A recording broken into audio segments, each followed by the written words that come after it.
예배 가운데 나오신 주의 백성들 주님의 이름으로 축복합니다. 온라인상으로 예배 가운데 예배드리는 여러분들도 환영합니다. 할렐루야. 서로 인사할까요? 주 안에서 축복합니다. 주 안에서 축복합니다. 예수 이름으로 사랑합니다. 인사합니다. 예수님의 이름으로 사랑합니다. 할렐루야. 오늘 설교 제목을 보니까 특이하죠. 피보기. 피를 보는 거 우리가 좀 생각하기에는 어쩌는 말씀 같이 보이지만 사실은 이 피를 보는 것이 우리를 살리는 것이에요. 표적입니다. 피를 보는 것이 타겟이에요.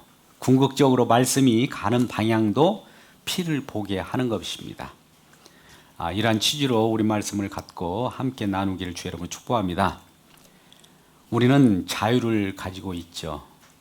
세상 사람들이 말하는 자유는 오늘 같은 광복주일 날 많은 사람들은 세상에 얽매였을 때, 불편한 곳에서 헤어나올 때, 다른 사람들의 억압으로부터 우리가 헤어나올 때 자유라고 합니다. 또 세상적인 구원이라고 합니다. 그래서 우리는 억압받는 정부의 관하에서 데모도 하고 다른 외세에 대해서 그것에 대해서 저항도 합니다. 그로부터 저항으로부터 벗어나는 것도 자유이고 구원입니다. 사회 구원이라고 하죠. 그런데 진정한 성경에서 나오는 자유가 무엇이며 구원은 무엇일까요?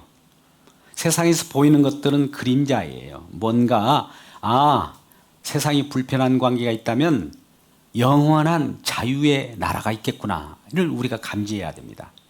세상에서 우리가 뭔가 억압되어 있고 그 속에서 매여 있다면 영원한 안식이 있다는 것도 알 수 있어야 합니다. 자연을 통해서 하나님을 알 수 있도록 우리 하나님께서 다 세상 속에 계시의 내용들을 뿌려놨습니다. 우리가 사람을 면면을 보고 혹은 자연을 보고 세상 돌아가는 것을 보고도 주님을 알지 못하면 하나님께서 심판하신다고 해요. 그러면 왜 이렇게 우리를 심판하시냐고 물으면 우리 하나님께서는 핑계치 못한다라고 하는 것이죠. 이게 로마서 1장 20절 이하의 말씀입니다. 다 예수 그리스도를 알게 하셨다는 것이죠. 예수를 알게 하는 방편으로 세상 속의 모든 주변의 배경들이 깔려져 있습니다. 그래서 언제나 주변 관계 속에서 혹은 국가적인 행사 관계 속에서도 주님을 발견할 때 진정한 자유가 우리에게 심겨지고 또 우리에게 구원의 역사가 일어납니다. 우리에게는 주님께서 주시는 자유, 정말 무엇으로부터 자유일까요? 가장 큰 것은 죄로부터 자유입니다. 법으로부터 자유입니다. 매였던 곳에서 풀려났기 때문에 우리는 이제 다시 종의 멍에를 매지 말라고 하는 권고의 말씀처럼 그 이전에 우리를 억압했던 곳으로 다시 들어가는 일이 없도록 우리가 자유를 만끽하며 자유 얻었음을 주변에 알리시는 저와 여러분 되시기를 주님의 이름으로 축복합니다. 할렐루야.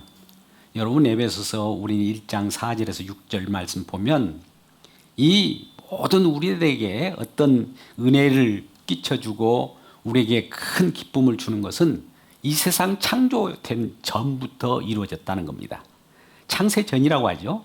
창세 전에 이미 예수 그리스도 안에서 우리를 택해서 그 사랑 안에서 거룩하고 흠이 없는 자녀를 만드신다고 해요. 5절 말씀 가보면 그리스도 안에서 아들들이 되게 하셨고, 왜 아들들이 되게 하셨는가 봤더니 흠없고 거룩하고 하나님 기쁘신 뜻대로 하나님의 아들들이 되게 한 것은 우리를 아들들이 되게 하신 그 하나님의 은혜와 영광을 찬송하기 위한 것이라고 하는 겁니다. 우리 주님은 우리를 창조하신 목적이 있어요. 우리를 창조한 우리들로 하여금 영광 받기를 원하는 겁니다. 우리 주님께서는 저와 여러분의 자유를 주셨습니다. 왜 자유를 주시고 구원하셨을까요? 구원하신 우리 주님께 영광을 돌리게 하기 위하여 우리를 창조하시고 구원하시고 자유를 주신 거예요.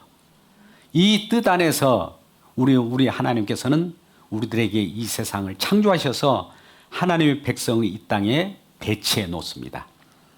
부모로부터 탄생하게 합니다.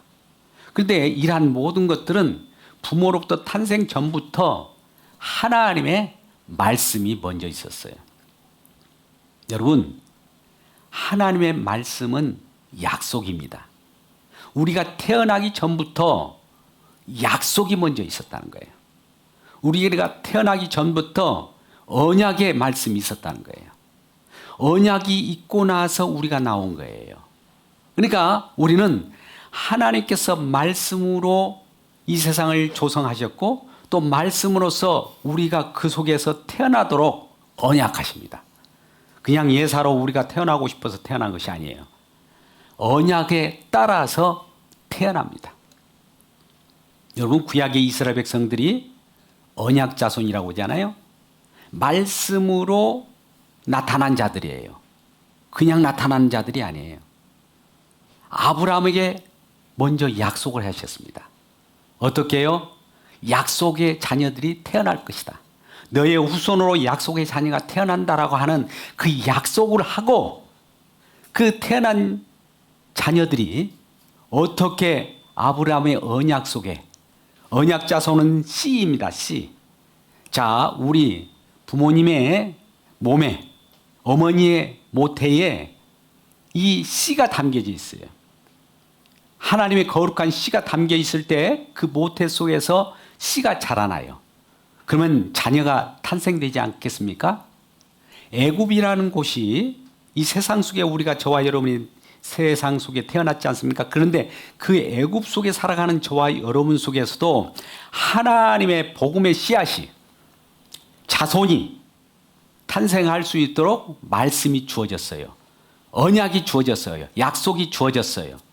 그 약속으로 탄생된 자가 이제 탄생되어서 거룩한 하나님 처소인 하나님 나라 백성으로서 천국으로 인도함 받는 그 약속이 이 땅이 조성되기 전에, 창세 전에 미리 다 계획됐다는 거예요.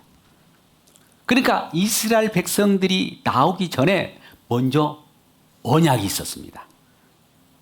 먼저 아브라함의 언약입니다.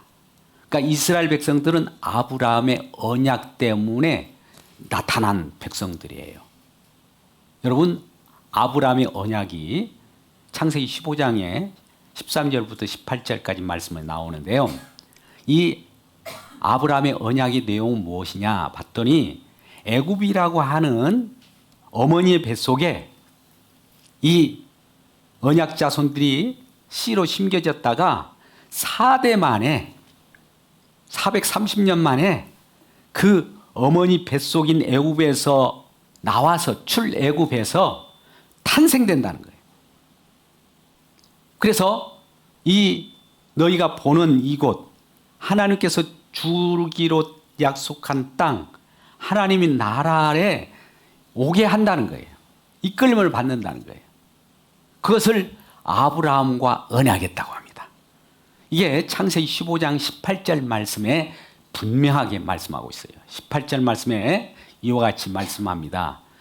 하나님께서 아브라함에게 언약하시되 여호와께서 아브라함과 더불어 언약을 세워 이르시되 내가 이 땅을 애굽 강으로부터 큰 강 유브라데까지 내 자손에게 주리라. 장차 하나님 나라를 예표하는 가나안 땅이에요. 가나안 땅을 보여주면서 이 하나님 나라에 너희가 애굽에 있다가 거기에서 모태로부터 잉태돼서 나와서 씨가 자라서 자손들이 태어나서 이 하나님 나라와 같은 가나안 땅에 들어와서 살 것이라고 하는 약속, 말씀, 언약을 했기 때문에 언약 자손들이 막 태어나요. 언약 자손이 막 태어나요.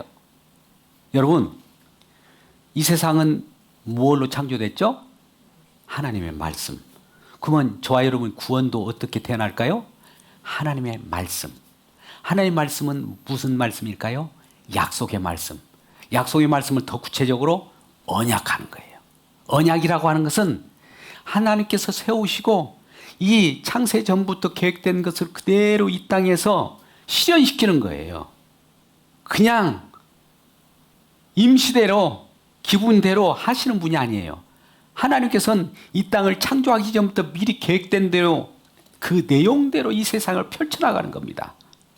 하나님 백성들을 택해서 그를 흠이 없도록 거룩한 백성 만들어서 내 아들 만들고, 내 아들 만들어서 그 아들들이 나를 영광 찬송 들리는 그러한 백성들을 만들게 됐다 하고 하는 이 약속으로 탄생된 백성들이라는 거예요.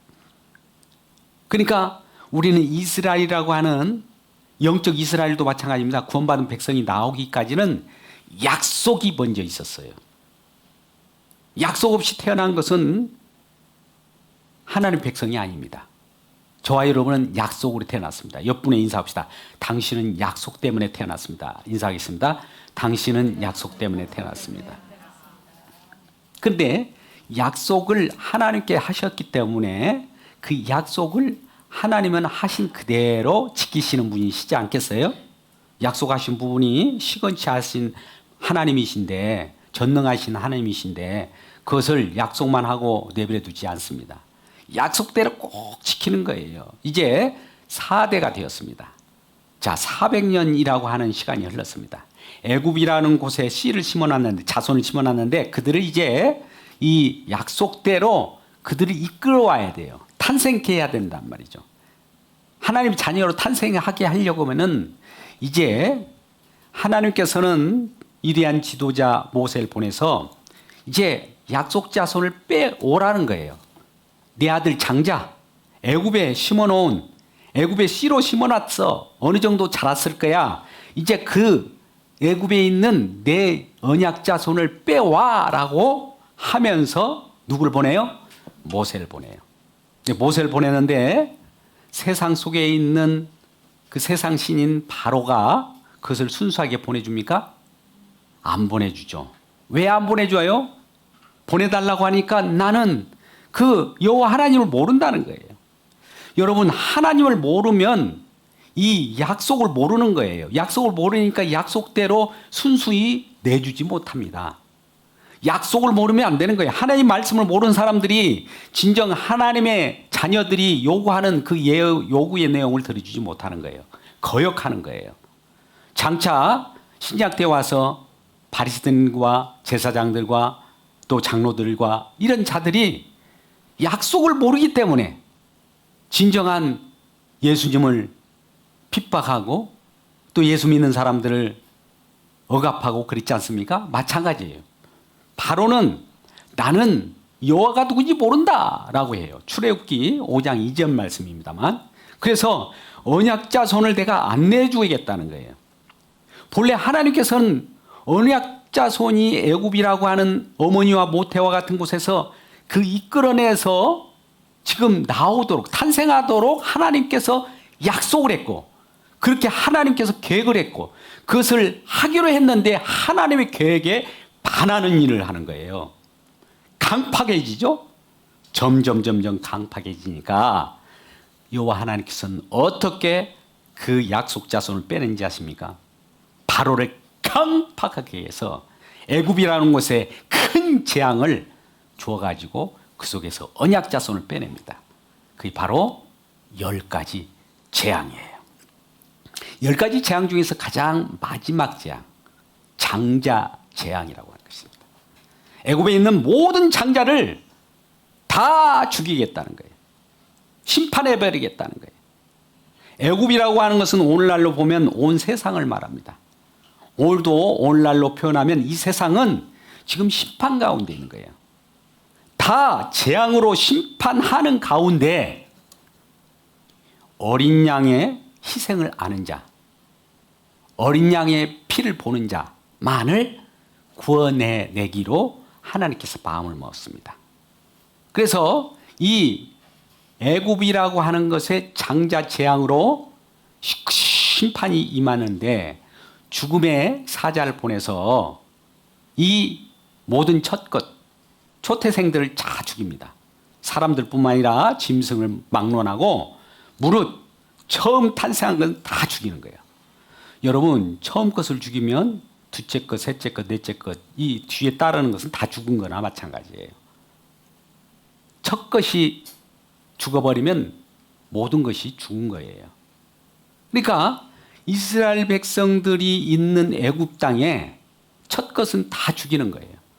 그렇다면 여러분, 애굽에 지금 놓여 있는 애굽이라고 하는 애굽 백성들은 죽어도 마땅하다고 합시다. 그러면 그 애굽 땅에 있는 이스라엘 백성들은 어떻게 할까요? 같은 심판을 당할 때 그들도 함께 심판을 당할 수밖에 없잖아요.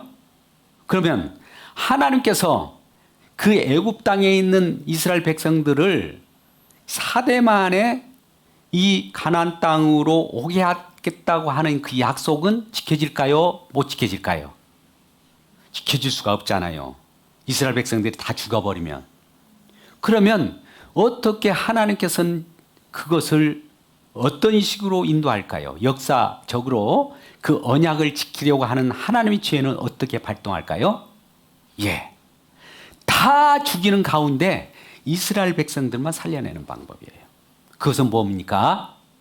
누군가 이스라엘 백성들을 대신하여서 죽을 생양이 필요하다는 거죠. 그래서 어린 양을 잡아서 그 이스라엘 집, 살려낼 그 집 문에 피를 바르는 겁니다. 문설주와 임방에 피를 바르고 그 속에서 나오지 말고 유월절을 지키라는 거예요. 나오면 죽는 거예요. 그 피가 낭자한 그 속에 있어야만 사는 거예요. 저와 여러분은 피 속에 있어야 사는 자입니다. 피 밖으로 나가면 죽어요. 즉 예수 그리스도 안에 있어야 사는 자예요. 예수 그리스도 밖으로 나가면 다 죽은 자예요. 오늘날로 보면 우리가 이 세상 사람들 이 사람 저 사람 만나고 다니지 않습니까? 그러면 예수를 믿는 사람은 예수 안에 있는 자예요. 예수의 피 안에 있는 자예요. 그러니까 사는 자다라고 거듭나는 자들이죠. 근데 예수 피 밖에 있는 자, 예수를 믿지 않는 예수 밖에 있는 자들은 사실 다 죽은 자들이에요. 육신적으로 걸어다닌다고 다 사는 자인지 아십니까? 이 세상은 지금 죽은 자와 산 자가 같이 돌아다니고 있는 겁니다. 이런 과정 속에 세상은 심판을 받았고 이스라엘 백성을 살리는 방법은 이스라엘 백성들만 살게 하는 방법이 없어요. 누군가 대신 죽어야 돼요. 그러면 이스라엘 백성들은 자기들이 그와 같이 죽음의 사자가 그 예굽 땅이라고 하는 그곳에 들이닥칠 때 그 저녁이 다 창자는 다 죽게 되는데 살아나는 곳이 있더라 이거죠. 고센 땅에 있는 이스라엘 백성 집에 특별히 문설주와 임방에 피를 바르는 그 집에는 장자들이 살아나온 거예요. 할렐루야. 피 바른 그 속에만 살아나는 거예요. 그게 죽음의 사자가 그 애굽을 다 심판할 때 피 바른 집은 이곳에는 이미 심판을 받아버렸네? 누가 대신 죽었네? 라고 하면서 죽음의 사자가 뛰어넘어요. 뛰어넘는다라는 말을 우리는 유월이라고 합니다. 그래서 유월절. 누구 때문에 뛰어넘었을까요? 어린 양의 희생. 그러니까 어린 양의 유월절이라고 해요. 근데 유월절은 누가 만드셨느냐? 누구의 지혜이냐? 이게 여호와예요. 그 여호와의 유월절이에요. 우리의 유월절이 아니에요. 여호와께서 이 유월절을 약속으로 만들어 놓고 그 속에서 이스라엘 백성들을 살리는 방법을 만들어낸 거. 하나님의 실현이고 하나님의 계획이고 하나님의 언약입니다. 이 언약으로 태어난 이스라엘 백성들이 이제 애굽에서 나왔지 않겠습니까? 나온 백성들이 이러한 언약 백성들이 어떻게 우리가 살아났는가를 그 후대에 그 가나안 땅에 들어가서 대대로 전해라는 거예요. 누구를 통해서 전해질까요? 부모로부터 자녀들에게. 자녀는 또 그 후대에 계속 기념하라고 하는 겁니다. 계속 그것을 어떻게 예표를 기억하라고 하는 것이. 오늘 말씀 출애굽기 12장 24절 말씀, 25절 말씀을 보면 그렇게 우리들에게 요구하고 있는 겁니다. 한번 읽어볼까요? 너희는 이 일을 규례로 삼아 너희와 너희 자손이 영원히 지킬 것이니 너희는 여호와께서 허락하신 대로 너희에게 주신 땅에 이를 때에 이 예식을 지킬 것이라. 유월절을 지킬 것이라는 거예요. 자, 유월절을 지킨다고 하는 것은 그 의미를 아는 것이 중요해요. 우리는 모든 걸 뭘 지키라고 하면 우리가 나서서 뭔가 막 하려고 하는데 그 속에 있는 내용을 보라는 거예요. 지킨다고 하는 것은 두 가지 의미가 있어요. 우리 인간들이 생각할 때 지킨다고 하면 행동이 나서려고 그래요. 행하려고 그래요. 근데 하나님의 법은, 하나님의 자유는 지킨다고 하면 간직하라는 거예요. 유월절을 간직하라는 거예요. 유월절 어린 양 희생의 그 분이 누구인가를 바라보라는 거예요. 무엇 때문에? 우리가 살아나는 날을 날마다 감사하는 것이라고 하면서 표징을 보여주는 거예요. 그것이 더 중요해요. 이 시간 이러한 표징인 피를 보시기를 주의 이름으로 축복합니다. 보혈을 보시기를 주의 이름으로 축복합니다. 그래서 대대로 자손들에게 이렇게 지킬수록 부모님의 역할을 하는데, 부모님은 그 당시의 역할은 뭐냐면 하나님 말씀을 받아서 전달하는 자들이에요. 하나님 말씀은 계시잖아요. 계시의 말씀을 전달하는 자가 부모예요. 오늘날도 먼저 예수 믿고 하나님 구원받은 언약 백성이 되었다면 언약 백성이 나 혼자만 될 일이 아니라 세상 속에서 출애굽해야 할 많은 자녀들이 있어요. 혈통적으로 난 자녀들이 있더란 말이죠. 혈통을 끊고 언약의 후손으로, 즉 어린 양의 그 후손으로 다시 태어나야 돼요. 저와 여러분은 부모로부터 태어난 그 인생으로 이 세상에 살아가면 그걸로 끝장납니다. 다시 어린 양의 희생, 예수 그리스도의 피로 거듭나야 예수 그리스도의 자녀가 되는 거예요. 예수 그리스도를 형제로 해서 그 속에 우리가 예수 그리스도를 맏아들로 해서 우리가 형제가 되는 거예요. 그 속에서 살아갈 때에만 우리가 언약 자손이 되고 언약의 백성 되었음을 알게 되는 것이죠. 그래서 이것을 대대로 지키고 가르쳐라는 거예요. 어디 갔을 때?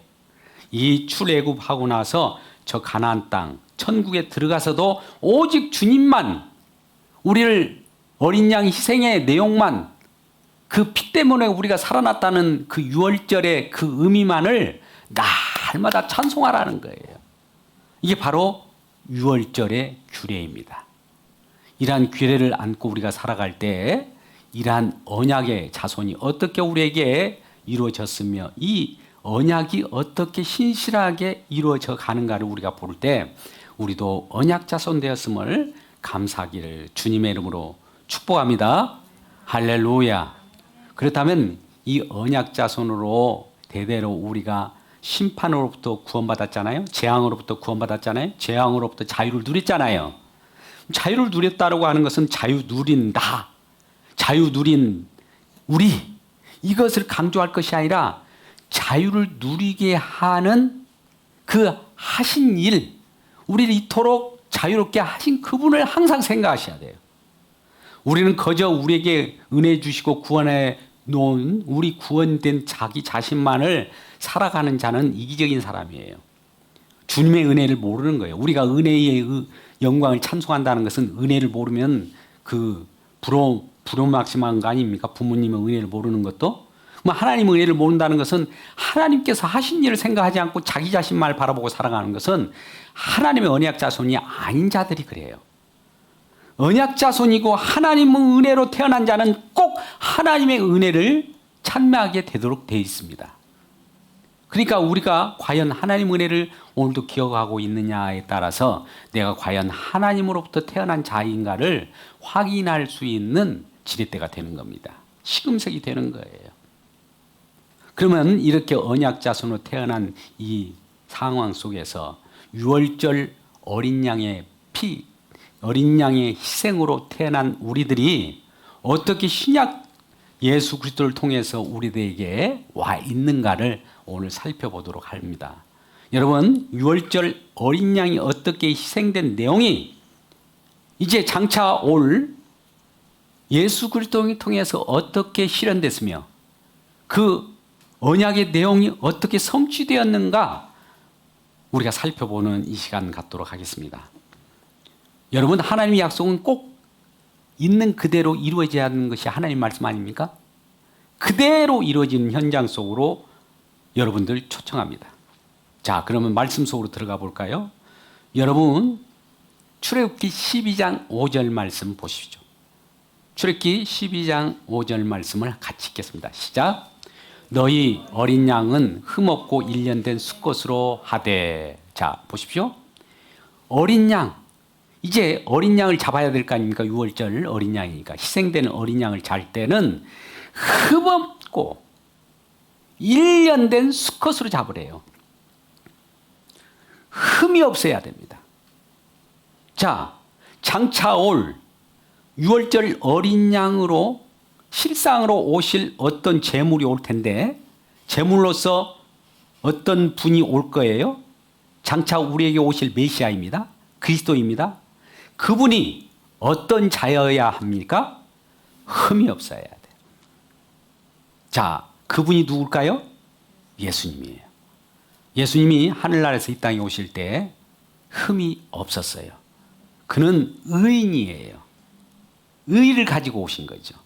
흠이 있으면 안 되죠. 저와 여러분 다 죄인인데 그분만이 이 땅에 속으로 들어올 때 의인으로 들어온 거예요. 흠 없는 또 어린 양, 또 수컷으로, 수컷이었습니다. 흠 없는 어린 양의 수컷으로 이 땅에 오신 우리 주님이 이제 유월절 어린 양으로 오신다는 것을 그대로 실현하는 실상으로 오신 거예요. 구약은 그림자지만 이제 실체로 오신 거예요. 유월절 어린 양을 잡으라고 할 때, 자, 흠없는 수컷으로 하라고 하는 내용이 신약 때 예수님이 그대로 실현하는 거예요. 제물로 오신 거예요. 친히. 그래서 내가 흠없는 어린 양 수컷입니다 라고 예수님이 오게 된 것이지요. 그리고 두 번째, 우리는 이러한 흠없는 수컷으로 오신 어린 양은 언제 잡아야 할까요? 자, 출애굽기 12장 6절 말씀입니다. 같이 읽을까요? 시작. 이달 열 나흘 날까지. 자, 열 나흘 날까지. 그러니까 열 나흘. 이달이라고 하는 것은 지금 레위기 23장 5절 말씀 보면 정월 14일이에요. 레위기 23장 5절 말씀 보면 정월 14일은 뭐라고 해요? 유월절이지. 이렇게 말씀합니다. 그러면 유월절이라고 하는 것은 정월 14일이에요. 정월 14일까지 간직했다가 그날에 잡으라는 거예요. 여러분, 예수님께서는 이 땅에 오셨을 때 유월절을 본인도 지키셨어요. 3번이나 지키셨습니다. 예수님께서 이 땅에 오신 지 공생애를 3년 지냈지 않습니까? 그럴 때마다 유월절 때 예루살렘 성으로 올라와요. 갈릴리 사역도 하고 데가볼리 사역, 그 주변 많은 지역을 돌아다녔지만 유월절 되면 그 예루살렘 성으로 자주 오셨습니다. 그럴 때마다 그 첫 해에 잡히지 않고 두째 해 때도 잡히지 않고 마지막 3년 때 되는 그 유월절 날에 예수님께서는 잡히셨어요. 그것도 유월절이라고 하는 절기 때. 초막절이 있었을 때도 예수님께서는 예루살렘에 오셨습니다. 그런데 대제사장과 또 바리새인과 유대인들이 잡으려고 또 그때는 잡을 수가 없어요. 그때마다 번번이 그들이 예수를 죽이려고 해도 그 실패합니다. 여러분, 신약 시대에 예수님께서 그와 예루살렘 성에 올라오셨을 때 대제사장과 장로들이 예수님을 잡으려고 해요. 여러분, 대제사장이 뭐 하는 분이에요? 말 그대로 제사장이에요. 제사장은 지금 제물을 잡아야 돼요. 예수님이 제물로 왔는데 잡으려고 해도 초막절에 잡지 못합니다. 평상시에 잡지 못합니다. 계속 잡으려고 하는데 잡지 못합니다. 근데 마지막 유월절 시기가 되자 이제 예수님께서는 친히 어린 양으로서, 유월절 어린 양으로서 자기 자신을 내어줍니다. 그런데 웬일인지 대제사장들과 공모한 그러한 자들이 예수님을 유월절날 잡으려고 했다가 그것을 미루려고 해요. 왜요? 유월절날은 꼭 온갖 순례객 디아스포라 유대인들이 예루살렘 성에 수십만 명, 수백만 명이 모이지 않습니까? 그럴 때에 누군가 죽으면 무슨 연유로 죽었는지 밀란이 날 수도 있고, 또 로마의 압제 속에서 있기 때문에 로마가 그것을 이유 삼아서 그 유대 지역을 더욱 강폭하게 할 수 있기 때문에 그러한 밀란에 혹은 로마의 압제에 두려워서 대제사장들도 유월절 날을 피하려고 해요.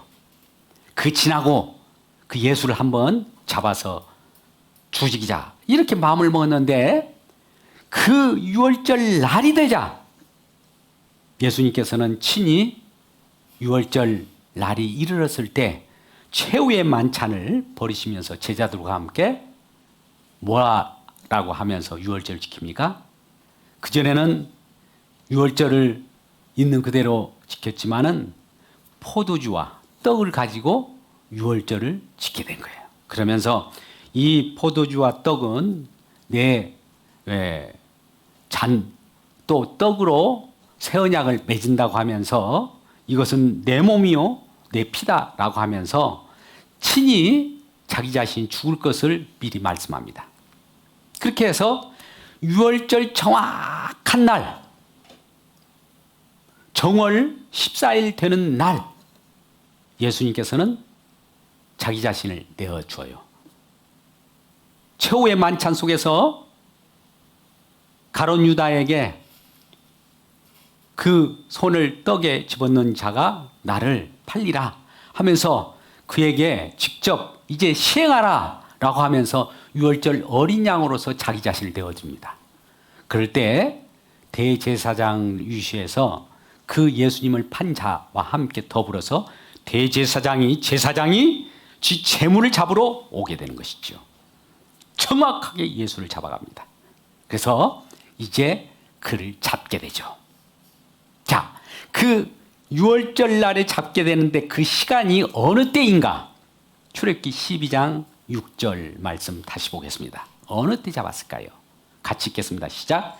이달 열나흘 날까지 간직하였다가 해질 때에 이스라엘 회중이 그 양을 잡고, 언제요? 해질 때. 언제요? 해질 때. 해질 때라고 하는 것은 유대 사회 속에는 그 이른 저녁이 있고 늦은 저녁이 있어요. 저녁이 두 개로 나눠집니다. 그러면 이른 저녁과 늦 저녁을 같은 시간이라고 하면 오전 정오를 12시로 볼 때 오후 6시까지 그 사이입니다. 그러면 정오 12시, 가장 우리의 태양이 우리 머리 위에 있을 때가 정오이지 않습니까? 12시죠. 그리고 저녁 해가 질 때는 6시예요. 그러면 그 사이가 몇 시일까요? 해질녘이라고 하면 3시가 되는 거예요. 3시. 3시 되면 해가 뉘엿뉘엿 저 산에 넘어가게 되는 겁니다. 그때 해질 때 해질녘에 잡아라는 거예요. 여러분, 이 일이 어떻게 해질녘에 잡으라고 하는 이 내용까지 이 예수님이 오시기 전에 약 1500여 년 전이에요. 여러분, 우리가 사는 인원이, 우리가 사는 그 인명이 100년이라고 할 때 100년도 꽤 긴 시간이지 않습니까? 근데 1500년 전에 이 예언된 대로 그 어린 양을 잡을 때 정확하게 유월절 날에 잡고 해질녘에 잡아라고 한 내용대로 1500년 후에 예수님이 오실 때 그대로 유월절 날에 그나마 해질녘에 그대로 잡게 되는 거예요. 그래서 예수님께서는 잡혀서 이제 끌려갑니다. 그들에게 끌려가서 오전 9시에 십자가에 매달려 계시다가 오후 3시, 말 그대로 3시 때 정확하게 돌아가셔요. 그러면 오전 9시부터 오후 3시까지의 시간이 몇 시간일까요? 6시간이죠. 6시간 동안에 십자가에 매달려 있는 거예요. 여러분, 십자가라고 하는 것은 가장 가혹한 형틀이에요. 그때 당시에 이 죄인들을 어떻게 죽일까? 정말 극악무도하고 가장 고통받는 그 형틀이 뭘까? 죽이는 방법이 뭘까로 고안한 것이 십자가의 형틀입니다. 근데 그 속에서도 바로 죽이지 않고 거기서 말라 죽이려고, 오랫동안 고통 속에 있게 하려고 그렇게 만든 것이 십자가형입니다. 근데 예수님께서는 몇 시간 동안 십자가에 매달려 있다고요? 6시간. 여러분, 우리 인간을 창조할 때까지 우리는 창세기 1장 1절 이하의 말씀 보면 세상은 첫째 날, 둘째 날, 셋째 날, 넷째 날, 다섯째 날, 여섯째 날 6일 창조죠. 할렐루야. 그리고 7일 때 안식을 하잖아요. 이 역사의 창조는 6일이에요. 이 우리 주님께서는 6시간 동안에 6이라는 의미는 장차 이 6일 창조와 같은 거예요. 예수님께서 이 땅에 인류 역사가 6,000년 역사라고 하면 6,000년 역사를 다 그 6시간 동안 다 품는 거예요. 우리가 예수 그리스도로 말미암아 우리가 구속을 입었잖아요. 구원을 받았죠. 구속사라고 하는 것은 인류 역사 속에 그 6,000년을 다 품고 있는 그 시간이 6시간이라 이 말입니다. 6시간 동안에 인류를 다 품고 있는 시간이에요. 십자가에서. 다 구원을 완성하는 시간이에요. 다 완성하기 위하여 6시간 동안에 모든 구원받은 인류를 다 품고 그 속에서 고통을 당했던 겁니다. 희생을 당했던 겁니다. 어린 양의 희생, 피를 뿌린 거예요. 그 역사 속에 정확하게 6월절 오후 3시에 영혼이 떠나시니라. 고개를 숙이니 영혼을 떠나시니라. 그때 그대로 돌아가시게 되는 겁니다. 자, 여러분, 이러한 예수 그리스도로 말미암아 1500여 년 전에 예언된 대로 예수님이 실제로 어린 양이 되셔서 오셔서 그대로 그 약속대로 그것을 응하고 성취하신 분이에요. 아무나 예수가 될 수 없어요. 오늘날 가짜 예수가 많이 나오지 않습니까? 그런데 그분은 6월절 어린 양 6월절 날에 왔었고 해질 때에 그대로 돌아가신 분이에요. 그분은 또 이런 분이에요. 정말 하나님은 약속이 그대로 이루어진 대로 예수님께서 이루셨습니다. 자, 출애굽기 12장 46절 말씀 볼까요? 여러분, 출애굽기 12장 46절 말씀 같이 읽겠습니다. 시작. 한 집에서 먹되 그 고기를 조금도 집 밖으로 내지 말고 뼈도 꺾지 말지니. 자, 어린 양은 잡아서 먹되 한 집에서 먹고 조금도 집 밖으로 가지고 나오지 말고 그 어린 양은 뼈를 꺾지 말라는 거예요. 여러분, 예수님께서 이 땅에 오셔서 십자가에 죽으실 때, 그 십자가에 죽으실 때, 제물이 되어서 죽을 때 그 뼈가 꺾이지 않았습니다. 많은 그 좌우의 강도들은 시간이 되어서 제때 죽여야 그것도 그 다음 날이, 죽은 다음 날이 지금 안식일이에요. 안식일 날 유대인들에게도 큰 명절이지 않습니까? 그러면 안식일 날에 시체가 어디에 매달려 있다든지 길거리에 있다든지 하면 그 명절이 명절이 되지 못해요. 그러니까 빨리 시체를 치워야 돼요. 그러니까 이 유대인들이 돈을 주고라도 로마 병정들에게 빨리 시체를 치우기 위하여 그 우편 좌편 강도들에게는 빨리 뼈를 꺾어갖고 죽음을 확인해야 돼요. 그래서 매달려 죽을 때에 우편 좌편 강도들은 그 뼈를 깨버립니다. 그런데 예수님이 가가지고는 뼈를 꺾으려고 보니까 이미 영혼을 떠나시고 죽은 거예요. 그러니 그 뼈를 꺾으려다가 꺾지 않고 그 옆구리에 창을 찔러서 피를 흘리게 만들죠. 물과 피리 낭자하게 흘러내립니다. 뼈를 꺾지 않았다라고 하는 것이 그대로 실현된 거예요. 할렐루야. 이런 일이 있을 수 있을까요? 여러분, 이거 하나만 그렇게 실현된 겁니까? 유월절날 해질녘에 또 흠없는 그런 수컷, 이런 것도 어떻게 맞아 들어갈 수 있겠습니까? 하나님의 약속이기 때문에 맞아 들어가는 거예요. 하나님의 언약이기 때문에 언약을 성취하려고 약속한 대로 전능하신 하나님의 약속대로 실현되기 때문에 일이 일어난다는 말입니다. 오늘날도 하나님이 저와 여러분을 구원한다고 약속했으면 일어날까요? 안 일어날까요? 일어나요. 이것이 창세전의 언약이었다라고 하잖아요. 흠없고 거룩하게 하나님의 아들들이 되게 하시려고 이미 약속했다. 그러니까 우리가 성경 말씀을 보면 약속을 믿어야 돼요. 성경 말씀을 놓고 우리는 뭘 지금 믿고 있습니까? 그럼 약속이 어떻게 실현되며 약속이 어떻게 흘러가는가? 그 속에 언약 자손으로 내가 선택받았고 하나님의 예정 가운데 있는지 이걸 확인할 때 하나님 감사합니다. 그 어린 양의 희생 때문에 내가 그 속에서 다시 태어났군요. 그냥 나 혼자 태어난 것이 아니군요.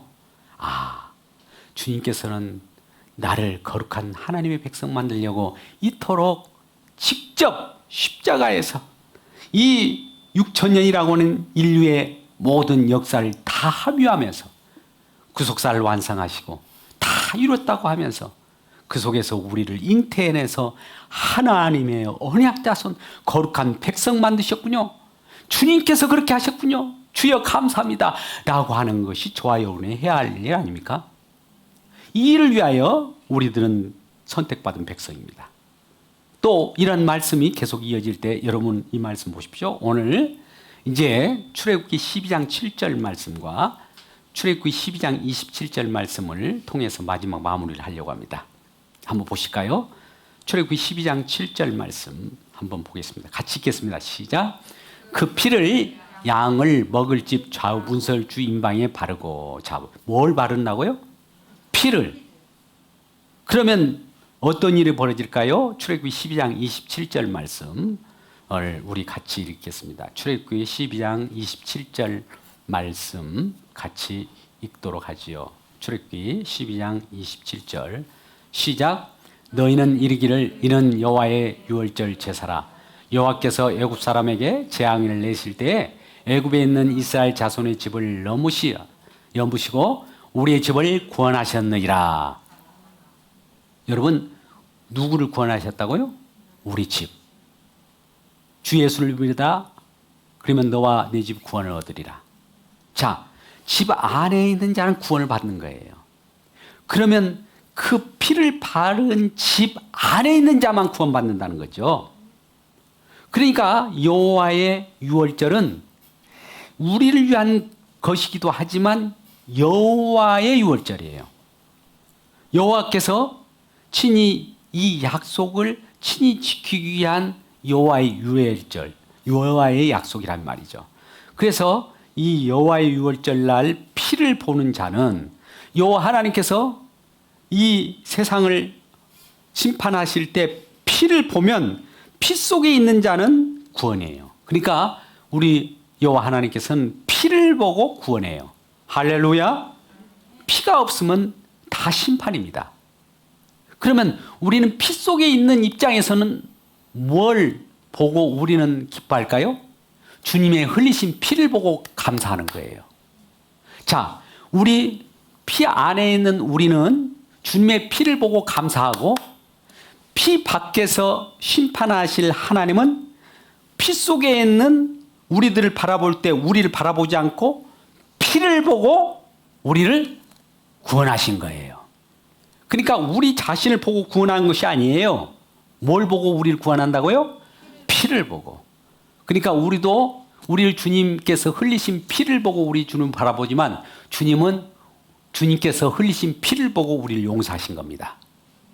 그렇다면 이란 말씀이 마태복음 27장 51절부터 53절 말씀 가지고 우리가 우리 주님께서 어떻게 이와 같이 우리를 살려내시고 우리를 구원하신 내용들이 고스란히 담겨져 있는데 예수님께서 어떻게 이루셨으며 마지막 때 우리를 살리셨는가를 같이 보겠습니다. 51절 같이 읽겠습니다. 시작. 이에 성소 같이 읽겠습니다. 시작. 이에 성소 휘장이 위로부터 아래까지 찢어져 둘이 되고 땅이 진동하며 바위가 터지고 무덤들이 열리며 자던 성도들 몸이 많이 일어나되 예수의 부활 후에 그들이 무덤에서 나와서 거룩한 성에 들어가 많은 사람에게 보이니라. 할렐루야. 이거 보십시오. 지금 휘장이 찢어졌어요. 예수님 제물 대신 그분이 피를 흘리셨어요. 그분이 희생당했습니다. 그분이 피를 흘리니까 어떤 일이 벌어졌다고요? 52절에 피를 흘리니까 어떤 일이 벌어졌어요? 우리 주님께서 무덤이 열리고 이전에 자던 구약 성도들이죠. 자던 자들이 어떻게 일어나요? 많이 몸이 일어나는 거예요. 예수님께서 십자가에 지실 때 구약 성도들이 같이 일어나요. 할렐루야. 여러분 왜 일어난지 아십니까? 십자가에서 예수님께서 피 흘리고 자기 몸을 제물로 바치고 찢어질 때 피를 흘릴 때 피를 볼 때에 바로 구약 성도들이 다 몸이 일어나요. 천지가 진동하고 바위가 터지고 무덤이 열리면서 구약 성도들이 일어나셔서 일어남과 동시에 53절 보니까 어떤 일이 벌어집니까? 예수님의 부활 때, 부활이 이루어질 때 그 무덤에서 나와서 거룩한 성으로 지금 들어가더라. 할렐루야. 이런 일이 벌어졌던 겁니다. 여러분, 이러한 주님의 놀라운 은혜가 우리들에게도 임하게 되는 거예요. 진정 주님의 보혈의 피는 우리가 후손들에게 날마다 기념해야 할 뿐만 아니라 여호와의 유월절은 우리들에게 기념이 된다는 것은 날마다 자꾸 반복되는 거예요. 계속 이것을 우리가 높이기 위하여 주님께서 하신 일을 날마다 피를 증거하기 위하여 저와 여러분이 존재한 겁니다. 이 땅에 저와 여러분이 존재하는 이유는 예수님의 피, 어린 양의 피를 날마다 증거하라고 있는 거예요. 그 피 속에서 우리가 살고 있다는 것을 증거하라고 저와 여러분이 이 땅에 존재하신 목적입니다. 그래서 거룩한 하나님의 아들 되게 하셨고 그로 말미암아 예수 그리스도의 영광을 찬미하기 위하여 이 땅에 존재케 하신 우리 주님께 영광의 박수를 올리며 기뻐하는 모두가 되기를 주님의 이름으로 축복합니다. 기도하겠습니다. 하나님 아버지, 그렇습니다. 우리 주님께서는 예수 그리스도의 피를 보고